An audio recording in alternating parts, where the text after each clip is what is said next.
Bueno, nos acompaña el abogado Carlos Carrillo Gomila, abogado del expresidente Ricardo Martinelli. Y hablemos del proceso y de lo que han sido estas audiencias. Don Carlos, como siempre, bienvenido a Next Noticias. Y, bueno, un proceso en el cual, pues, ¿qué decirle?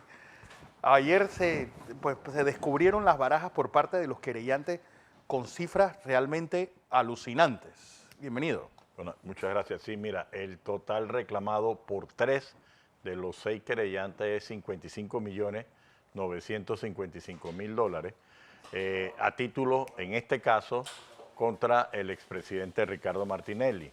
Pero por disposición de ley, el Estado es subsidiariamente responsable de cualquier condena monetaria que se haga contra un funcionario público y más en ejercicio de sus funciones. ¿Cuánto es la cifra, me dijo? 55.955.000 dólares son 3 de los querellantes. ¿Cómo se saca ese cálculo? ¿Cómo lo sacan? Es como la teoría, pide lo más para que te den lo menos. Nosotros no queremos adelantar mayores consideraciones en el sustento o no, pero sí fue impactante ver este tipo de reclamos porque van a someter al proceso penal en caso de existir y adelantarse por encima de las previsiones que hay a una discusión en cuanto a la sustentación de esas pretensiones a través de los mecanismos correspondientes, pero la sorpresa fue, y eso sí, que uno de los querellantes puso que el Estado era el responsable subsidiario, como lo dispone la ley, y la defensa advirtió que al poner al Estado, esa reclamación tenía que ir a la sala tercera.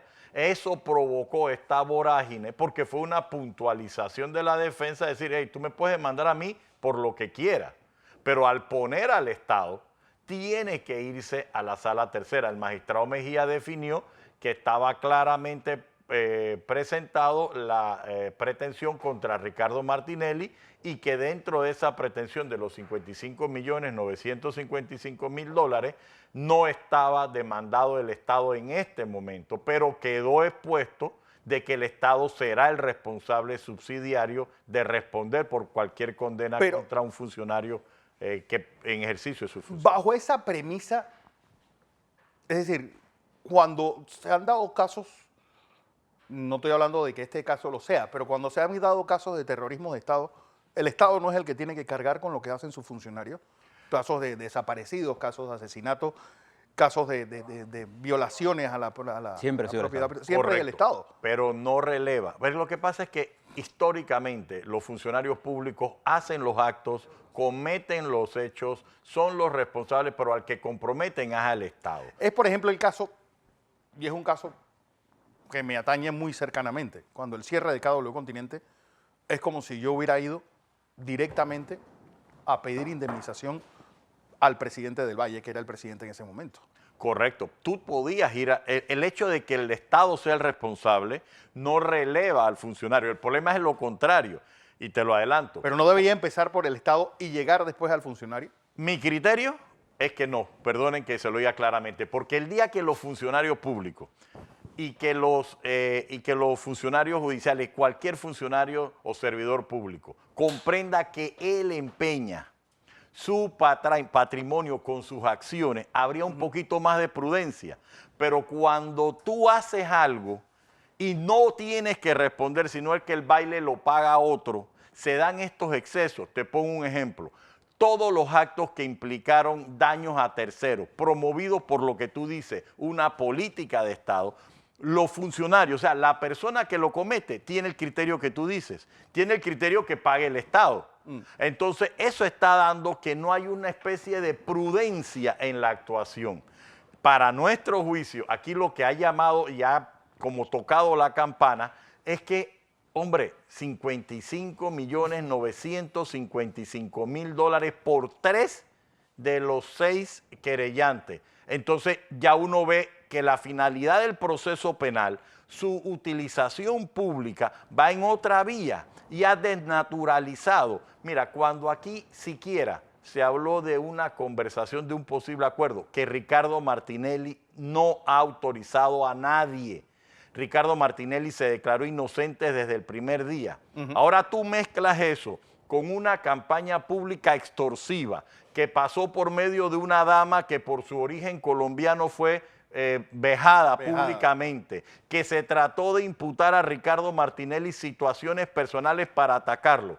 Y el colofón de eso, o el epílogo, es pedir 55.955.000 dólares. Se han dado todas estas reacciones. Por ejemplo, ¿cómo me vas a probar eso? Por ejemplo, se han ido al aspecto personal. Oye, si tú eres y tú dices que tu imagen política se ha dañado, eso vale 30 millones. Es decir, una imagen política, o sea, el político se valora en frente de sus ejercicios. Entonces, claro, el ser un político, tú tienes un activo de 30 millones de dólares o de 20 millones de dólares, es algo, pues, que cuando tú lo que vas a hacer es servir a la patria. Supuestamente. Entonces, tienes todo una vorágine que se ha creado, que ha enredado el asunto. ¿Por qué? Porque al final la percepción es que todos los que se ha hecho contra Ricardo Martinelli, ahora aparece este interés particular. Y el hecho de que el fiscal de la causa no haya separado los intereses de la acción penal de los intereses de los querellantes,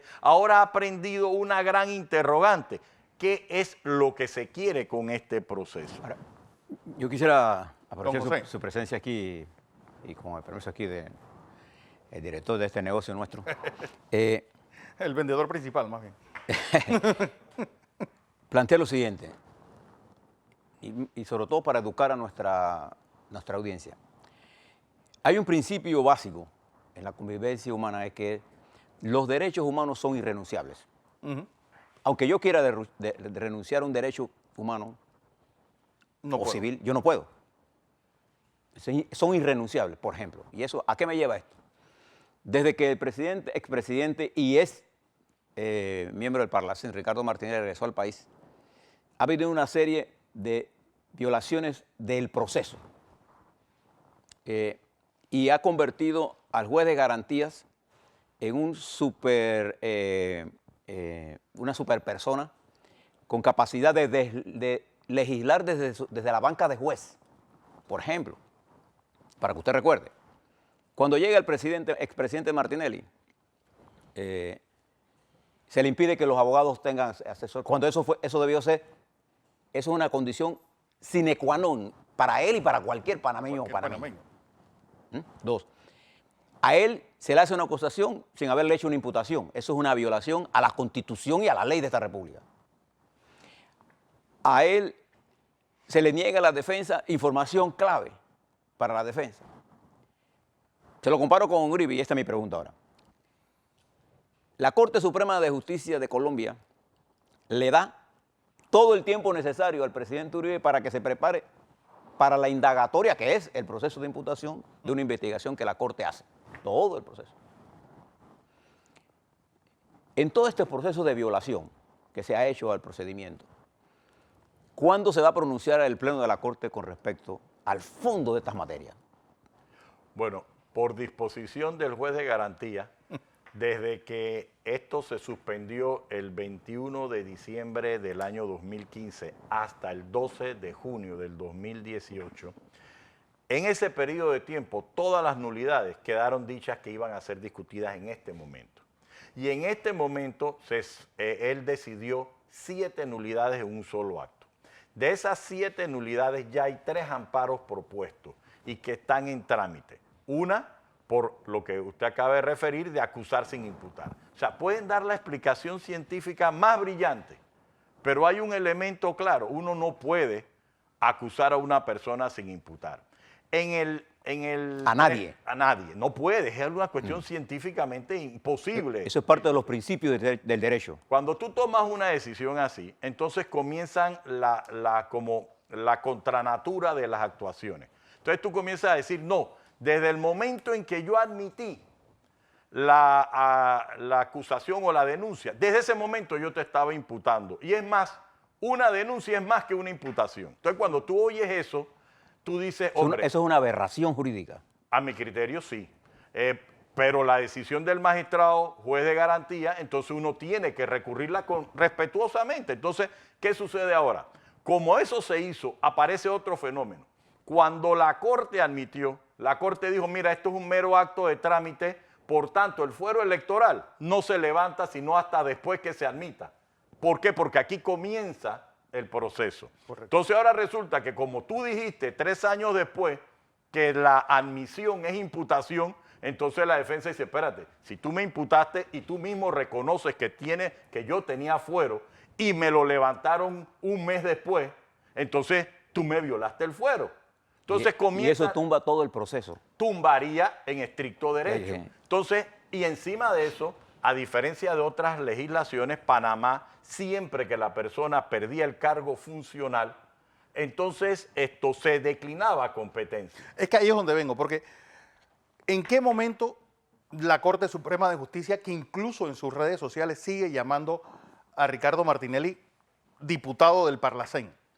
Es decir, ¿en qué momento va a caerse la competencia? Porque si alguien renunció a ser diputado, ya la Corte no debe tener... Ellos lo hacen para llevar a la percepción a la gente que lo está jugando como diputado. Como diputado, cosa que no es cierta. Cosa que no es cierta. Correcto, porque el mismo magistrado juez de garantía ya no desconoce que él el señor Martinelli es exdiputado, pero él dice no es motivo de que fuera exdiputado. Desde el momento que él fue acusado, ya la competencia no se puede prorrogar, contradiciendo reiterados fallos dados por la Corte. Entonces, ¿qué tiene que hacer la Corte? Ahora mismo tenemos un proceso que estamos en una fase crítica de depuración, que ustedes pudieron ver la depuración que se tuvo que hacer a la acusación del fiscal y a la acusación del querellante coadyuvante. Y en este momento crítico, si la Corte no toma una decisión, va a permitir que siga adelante el proceso y antes de la sentencia de oficio, como lo dice el fallo que no admite el amparo de competencia que luego se volvió a promover, la Corte ha dicho que tienen la facultad de reservarse hasta antes de la sentencia, de anular si la competencia no hay. Entonces, estamos dejando abierto el proceso a una serie de factores coyunturales que va a dañar todo el principio de la seguridad y la seguridad jurídica del Estado. Permíteme hacer una pregunta para hilvanársela a nuestras televidentes, a nuestra audiencia, por radio y televisión. Si el magistrado Mejía, en su concepción, desde mi punto de vista, y yo no soy abogado, pero yo soy un lector de los derechos humanos y de la Constitución de la República de Panamá, él dice que una denuncia suple el proceso de imputación. ¿Cuáles serían las consecuencias de ese fallo? Que al presidente de la República le presentan una denuncia en la Asamblea Nacional, la acepta la Comisión de Credenciales y ya inmediatamente puede separar al presidente.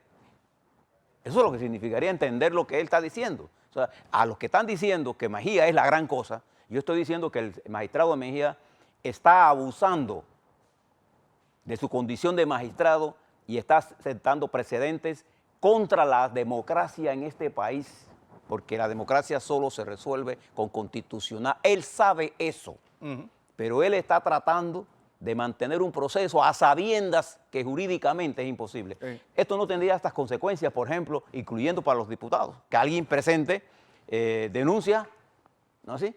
Y inmediatamente, ya está imputado, ya usted está acusado aquí. Y si razonas eso junto con el fallo ya del Pleno, que dijo que los archivos de las denuncias contra los diputados que no se hacen después de una investigación, no hacen tránsito a cosa juzgada aquí.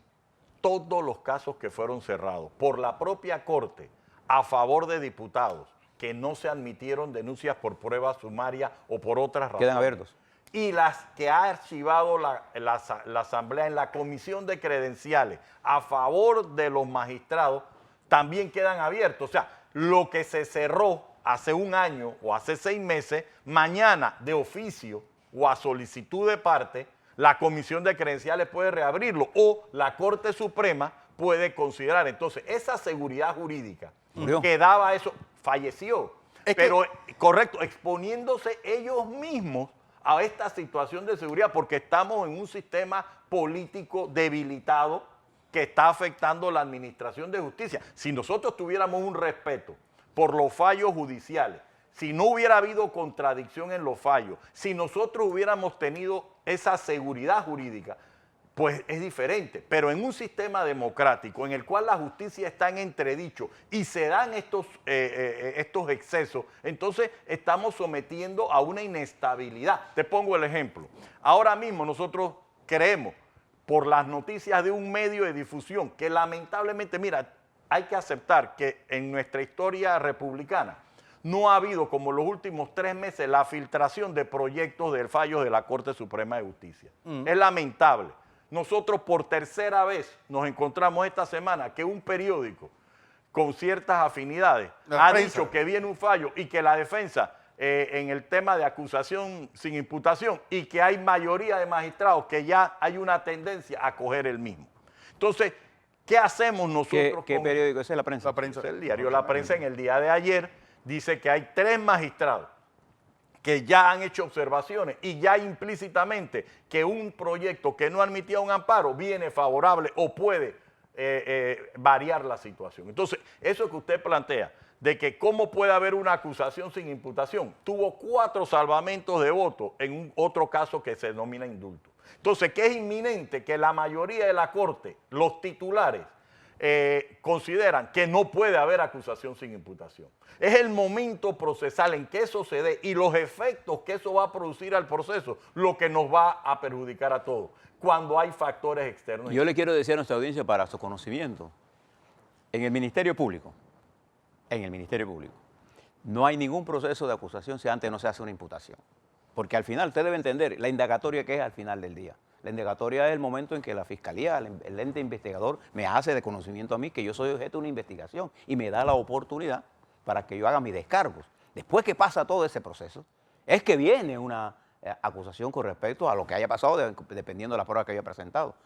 Yo recuerdo cuando la señora Zulaika, la fiscal, aspiraba a ser magistrada, a una pregunta del periodista Álvaro Alvarado, cuando le dijo, imputación primero, acusación después, ella sin dudar dijo, hay que hacer una imputación para poder hacer una acusación.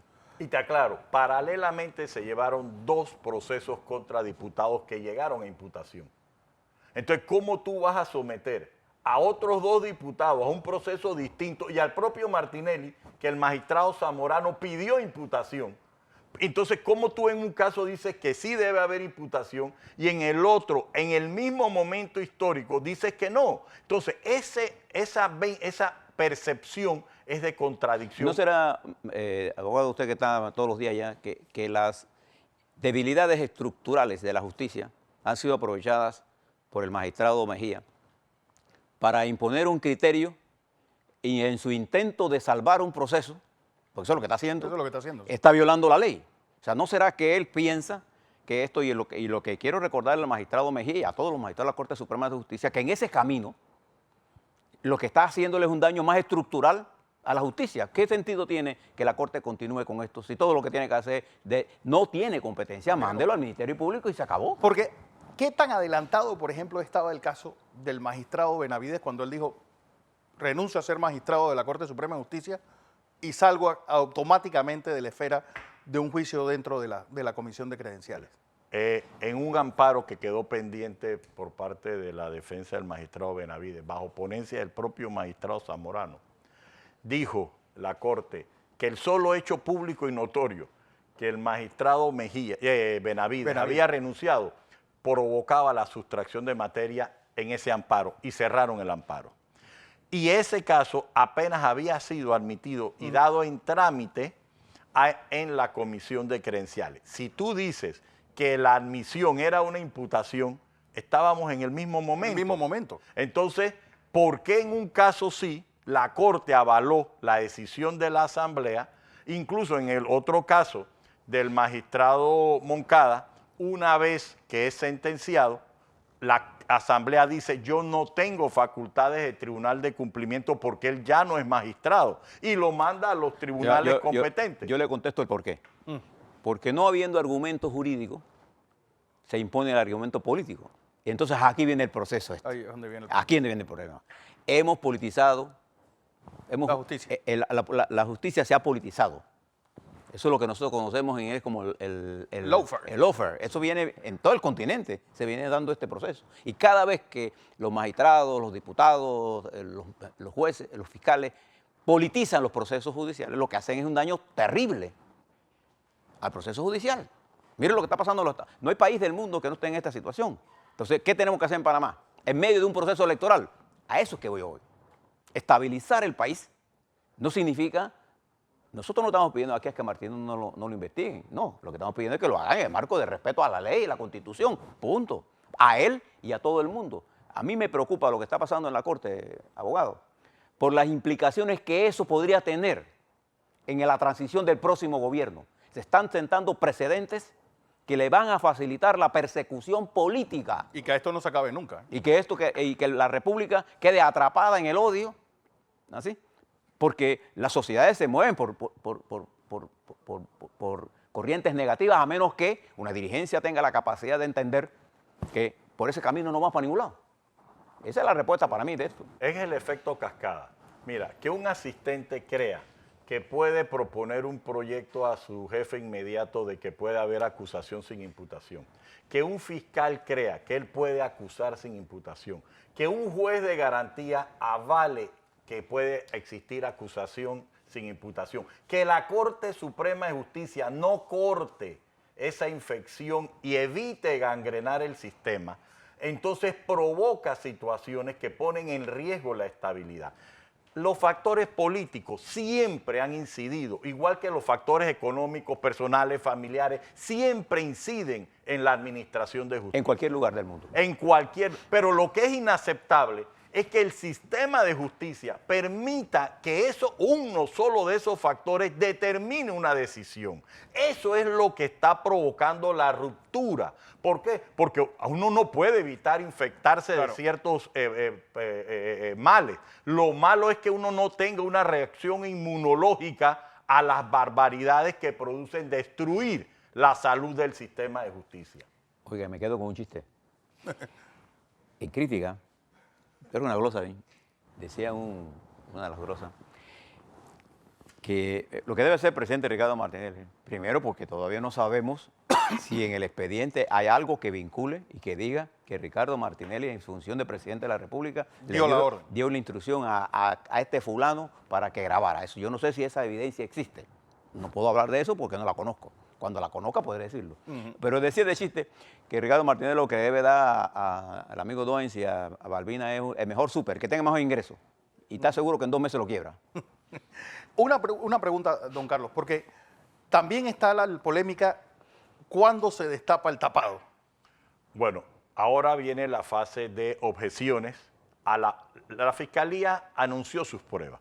Ahora vienen las partes de las objeciones materiales de la exclusión probatoria que la defensa tiene que plantear sobre esas pruebas. Y después de eso, entonces vienen las pruebas de la defensa. Ahora es que se va a debatir, según la decisión del juez de garantía, lo del testigo protegido, lo del trámite de las evidencias, lo de los 7 cuadernillos que no se nos ha permitido acceso y una serie de elementos que serán el centro de la discusión en las próximas sesiones. Nosotros sí lamentamos algunas situaciones que se han dado en la audiencia.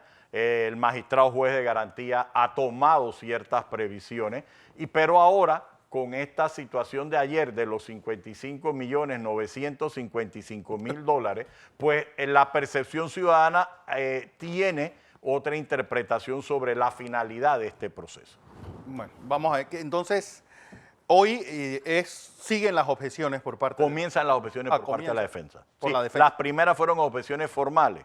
Es que decir que meticulosamente lo que dijimos hoy, delíneanos el campo en el cual vamos a debatir. Ahora, ok, ya está definido, hay algunas situaciones que quedaron pendientes, ahora tenemos que definir esas. Testigo protegido, evidencias, cuadernillo y acceso de la defensa para poder hacer su actuación de prueba. Bueno, vamos a ver entonces a las 3 de la tarde de hoy. Sí, señor. Reinicia esta audiencia. El abogado Carlos Carrillo, gracias.